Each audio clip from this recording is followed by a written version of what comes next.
वास्तव में ठाकुर के श्री चरणों में बैठकर समय का भान ही नहीं रहता।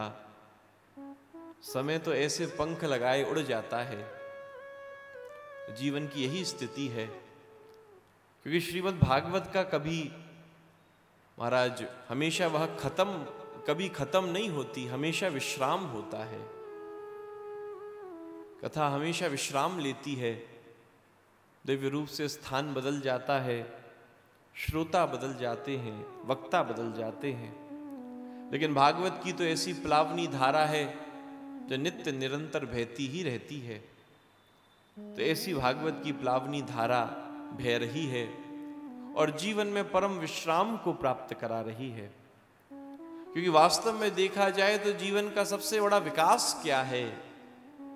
जीवन का सबसे बड़ा विकास यही है कि भगवान के श्री चरणों में हमारा विश्वास हो जाए। जो विश्वास इधर उधर भटका हुआ है, इधर उधर फैला हुआ है, वो एक जगह केंद्रित हो जाए। इसीलिए तो कहते हैं, बोले सद्गुरुदेव कैसे होते हैं? बोले उस माली के समान होते हैं जो उस बिखरे हुए फूलों को मिलाकर एक बड़ी सुंदर माला बना देते हैं और एक इष्ट देव के कंठ में उसको सुशोभित कर देते हैं।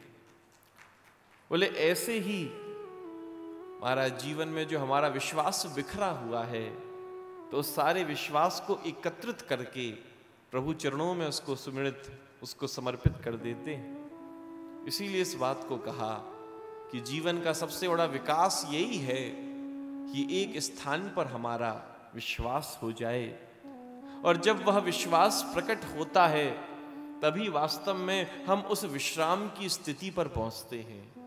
तभी वास्तव में जीवन में वह परम विश्राम प्राप्त होता है। यही तो जीवन की परम स्थिति है। महाराज विश्राम कहाँ है? बोले केवल सत्संग में है, केवल कथा में है। गरुड़ जी भी भगवान से छुट्टी मांगते हैं, प्रभु नेक मुझे थोड़ी छुट्टी दे दो। बोले मैं विश्राम करना चाहता हूं। लोग कहते हैं कैसी बात करते हो, विश्राम करना चाहते हो? भगवान नारायण कहते हैं, बोले लोग तो कहते हैं कि मेरे चरणों में विश्राम है और तुम कहीं और विश्राम की बात कर रहे।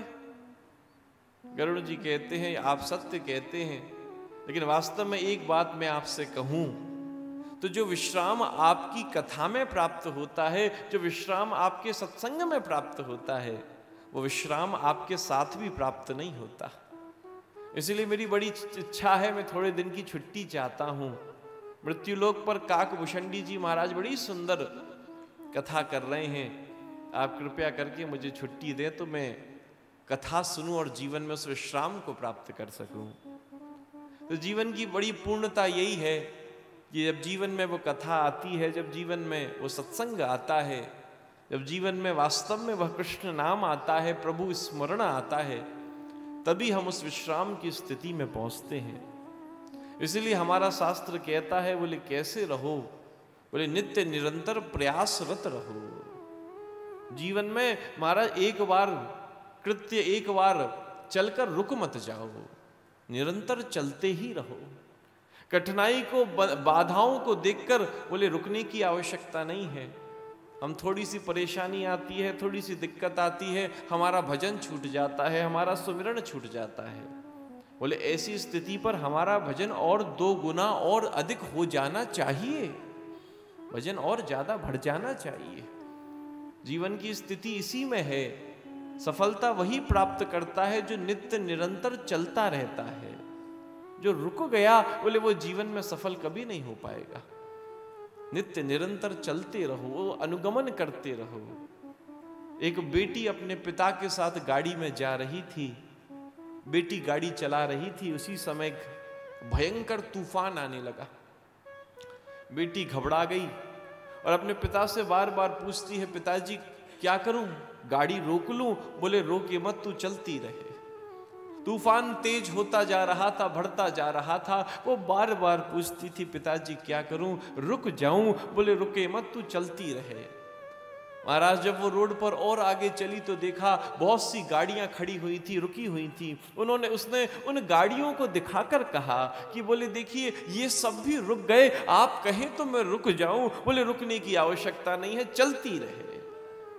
महाराज चलते चलते चलते कुछ किलोमीटर आगे निकले, वो तूफान समाप्त हुआ, वो तूफान के उस दायरे से बाहर निकले और आगे चलकर जब तूफान बिल्कुल शांत हो गया तब उसने पिताजी ने कहा, बोले अब इस गाड़ी को रोक ले। रुके, बाहर उतरे, बोले अब पीछे मुड़कर देख, तुम्हारा दूर वो तूफान वहीं पर दिख रहा था। बोले जो लोग ब्रेक लगाकर अपनी गाड़ी को वहीं रोक कर खड़े हुए थे वो अभी भी तूफान में ही फंसे हुए हैं। जिन्होंने जीवन में निरंतर चलना सीखा, जो प्रयासरत रहे, जो चलते रहे, वो उस तूफान से निकलकर बाहर भी आ गए। यही जीवन है, यही जीवन का सत्य है। बोले कैसे रहो? बोले निरंतर चलते रहो, निरंतर बढ़ते रहो। रुक जाओगे तो दिक्कत हो जाएगी।